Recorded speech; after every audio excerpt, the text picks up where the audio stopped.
Hello curious. ఒకానొక వీడియోలో మన ఫేమస్ ప్రవచనకర్త అయిన శ్రీ గరికపాటి గారు భాగవతంలోని రేవతి బలరాముడి గురించిన ఒక స్టోరీ గురించి చెప్తూ, రాముడి భార్య ఎవరో తెలుసా? రేవతి అంట. రైవతకుడు అనేటువంటి రాజు కుమార్తె 8 అడుగులు పొడుగు.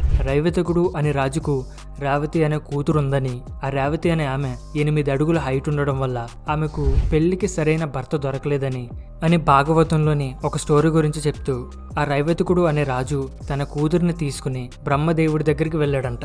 ఈ రైవతకుడు రేవతి బ్రహ్మలోకానికి వెళ్ళేసరికి అక్కడ ఏదో సమ్ పార్టీ జరుగుతుండడం వల్ల రైవతకుడు రేవతి బ్రహ్మ కోసం కాసేపు వెయిట్ చేశారంట. అక్కడ కాసేపు వెయిట్ చేసి వాళ్ళిద్దరూ బ్రహ్మని కలిసి వాళ్ళ ప్రాబ్లం ఏంటో బ్రహ్మకి చెప్పారంట. అప్పుడు బ్రహ్మ, అలాగా గొప్ప పని చేశావు, మీ అమ్మాయిని నీతో కూడా తీసుకొచ్చావు అన్నాడు. నువ్వు ఇక్కడికి వచ్చాక ఆ తర్వాత బ్రహ్మ, నువ్వు భూమి నుండి ఇక్కడికి వచ్చి కాసేపు ఉండడం వల్ల భూమి మీద చాలా ఏళ్ళు గడిచిపోయాయి, కాబట్టి ఇప్పుడు నువ్వు మళ్ళీ తిరిగి భూమి మీదకి వెళ్ళు. నువ్వు ఇక్కడికి వచ్చేటప్పటికి ఉన్న ప్రజలు, అప్పటి కుర్రాళ్ళు ఇప్పుడు ఎవ్వరూ ఉండరు. చాలా కాలం గడిచిపోయింది కాబట్టి కాలంతో పాటే ఎన్నో జనరేషన్స్ కూడా అంతరించిపోయాయి. కాబట్టి ఇప్పుడు నువ్వు తిరిగి భూమి మీదకి వెళ్ళేసరికి నీ కూతురికి తగ్గ వరుడు రెడీగా ఉన్నాడు. అతని పేరు బలరాముడు అని బ్రహ్మ వాళ్ళకి చెప్తాడు. 27,000 యుగాలు గడిచాయి.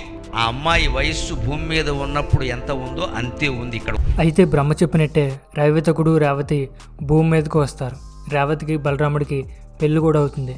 సో ఈ స్టోరీని గరికపాటి గారు తన స్టైల్లో వివరించి, ఈ సినారియోలో ఐన్స్టీన్ ప్రెడిక్ట్ చేసిన టైం డైలేషన్ అనే కాన్సెప్ట్ ఉందని, సో భాగవతంలో టైం డైలేషన్ గురించి డిస్క్రైబ్ చేసినట్టు గరికపాటి గారు చాలా గట్టిగానే చెప్పారు.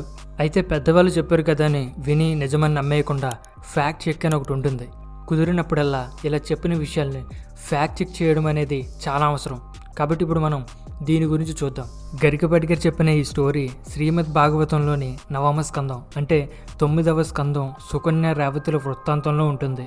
మీ దగ్గర ఈ భాగవతం బుక్ ఆర్ పీడిఎఫ్ ఏదున్నా కానీ మీరు కూడా ఒకసారి చెక్ చేసుకోండి. గరికపాటి గారు చెప్పిన ఈ స్టోరీలో రేవతి రైవతకుడు అనే రాజు కూతురు అని చెప్పాడు. నిజానికి ఇది తప్పు.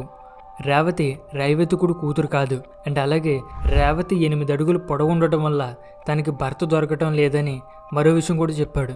అండ్ ఇది కూడా తప్పు.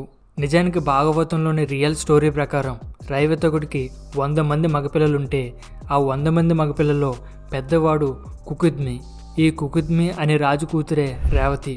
కాబట్టి కుకుద్మి కూతురు రేవతి. అలాగే బ్రహ్మ దగ్గరికి వెళ్ళింది కూడా రేవతి కుకుద్మిలే. అండ్ ఆల్సో రేవతి 8 అడుగులు పొడవు ఉండడం కూడా ఈ భాగవతంలో లేని స్టోరీ. అండ్ అలాంటి డిస్క్రిప్షన్ కూడా ఎక్కడా ఉండదు. ఇకపోతే ఈ స్టోరీ అంతా విన్నాక ఇందులో నిజంగా టైం డైలేషన్ గురించి ఉందా అని మనకు సందేహం రావాలి. ఎందుకంటే ఇదే శ్రీమద్ భాగవతం కంప్లీట్గా చదివితే ఇది ఒక బుర్ర తక్కువ పుస్తకం అని మనకి ఈజీగా అర్థమవుతుంది. అలాంటిది ఈ పుస్తకంలో టైం డైలేషన్ గురించి ఉందని చెప్తే అంత ఈజీగా నమ్మి మోసపోకండి. ఎందుకంటే ఫర్ ఎగ్జాంపుల్గా ఇదే స్టోరీని రికాప్ చేసి చూద్దాం. కుకుద్మి రేవతులు భూమి నుండి బ్రహ్మలోకానికి వెళ్ళి కాసేపు వెయిట్ చేసి బ్రహ్మని కలిసి మాట్లాడేటప్పటికి భూమి మీద 27 మహాయుగాలు గడిచిపోయాయి. అండ్ ఎన్నో జనరేషన్స్ కూడా అంతరించిపోయాయి అని చెప్పాడు. ఇలా చెప్పాక ఈ సిచ్యువేషన్లో కుకుద్మి రేవతులు బ్రహ్మలోకానికి వచ్చేటప్పటికి జరిగిన టైం డైలేషన్ తిరిగి బ్రహ్మలోకం నుండి భూమిపైకి వచ్చేటప్పుడు కూడా జరగాలి కదా. అలా రిటర్న్ వచ్చేటప్పుడు కూడా టైం డైలేషన్ జరిగి మళ్ళీ so much of time pass అయిపోతే ఈ బలరాముడు కూడా ఎక్స్టింక్ట్ అయిపోవాలి. అంటే తిరిగి భూమి మీదకి వచ్చేసరికి ఎన్నో జనరేషన్స్ అయిపోవాలి. బలరాముడు తన తోటి వాళ్ళు కూడా అంతరించిపోవాలి. కాబట్టి ఇది ఒక మిస్అండర్స్టాండింగ్ మాత్రమే. కాబట్టి శ్రీమద్ భాగవతంలోని ఈ ఒరిజినల్ స్టోరీ చూసినా, ఇందులో ఉన్న లాజిక్స్ని గమనించినా ఇది ఒక మిస్అండర్స్టాండింగ్ మాత్రమే అని క్లియర్గా అర్థమవుతుంది. శ్రీమద్ భాగవతంలో ఉన్న ఈ కుకుద్మి రేవతి స్టోరీలో ఉన్న ఈ సీన్లో మీరు నిజంగా టైం డైలేషన్ గురించి ఉందని నమ్మితే ఐ కైండ్లీ రిక్వెస్టింగ్ యూ, ఇదే శ్రీమద్ భాగవతం పూర్తిగా చదివి చూడండి. సైన్స్ కాదు కానీ చాలా బుర్ర తక్కువతోనే కనబడుతుంది. పురాణాల్లో సైన్స్ ఉంది, వేదాల్లో సైన్స్ ఉంది అని ఎవరికి వాళ్ళు సెల్ఫ్ డబ్బా కొట్టుకోవడమే.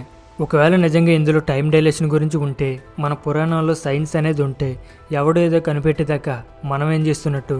నిజానికి ఐన్స్టీన్ కూడా ఈ టైం డైలేషన్ కాన్సెప్ట్ను తన థియరీ ద్వారా ప్రిడిక్ట్ చేశాడు. ఆ తర్వాత కొన్ని ఎక్స్పెరిమెంట్లు, అబ్జర్వేషన్స్ ద్వారా ఈ టైం డైలేషన్ నిజమని ప్రూవ్ అయింది. ఒకవేళ నిజంగానే ఈ సీన్లో టైం డైలేషన్ గురించి ఉన్నా కూడా మనం దానిని చూసి గర్వపడకూడదు, సిగ్గుపడాలి. నిజానికి ఇది సిగ్గుపడాల్సిన విషయమే. ఎందుకంటే మన పురాణాల్లో చెప్పిన విషయాన్ని మనం కనిపెట్టలేకపోయాం, కానీ ఎవడో ఒక జర్మన్ సైంటిస్ట్ మ్యాథమెటికల్ క్యాలిక్యులేషన్స్ చేసి కనిపెట్టాడు. నిజంగా ఇది సిగ్గుపడాల్సిన విషయమే అవుతుంది. ఇక్కడ నాట్ ఓన్లీ గరికపాటి గారు, ఇలా చాలామంది ఇలాంటి చాలా విషయాల్ని మిస్ఇంటర్ప్రిట్ చేస్తున్నారు. అంతెందుకు, ఎప్పుడో చెప్పిన గరికపాటి గారు ఈ వీడియోని తీసుకొచ్చి ఈ సినిమా సీక్రెట్స్ తెలుగు అనే ఛానల్లో ఇంటర్స్టెల్లర్ మూవీ ఫ్యాక్ట్స్తో మ్యాషప్ చేసి మరీ వీడియో రిలీజ్ చేశారు. అంటే ఈ ఛానల్ వాళ్ళు ఈ విషయాన్ని నమ్మడమే కాక ఇంకో 10 మందిని నమ్మేలా చేస్తున్నారు. అండ్ ఇదే కాదు, ఇలాంటి మ్యానిపులేటింగ్ స్కిల్స్ క్రిస్టియన్, ముస్లిం రిలీజియన్స్లో కూడా చాలా ఉన్నాయి. అండ్ వాటి గురించి కూడా ఫ్యూచర్లో చూద్దాం. అండ్ అలాగే మన పురాణాల్లో, పుస్తకాల్లో ఎంత జ్ఞానం ఉందో కూడా ముందు ముందు ఇంకా తెలుసుకుందాం. సో ఈ వీడియో మీద ఇంకా ఏమైనా డౌట్స్ ఉంటే కామెంట్ సెక్షన్లో షేర్ చేయండి. Will discuss more about it. And also మర్చిపోకండి, ఇలాంటి ఫ్యాక్ట్ చెక్ వీడియోలు, డిబంక్ వీడియోలు ఇంకా చాలా వస్తాయి.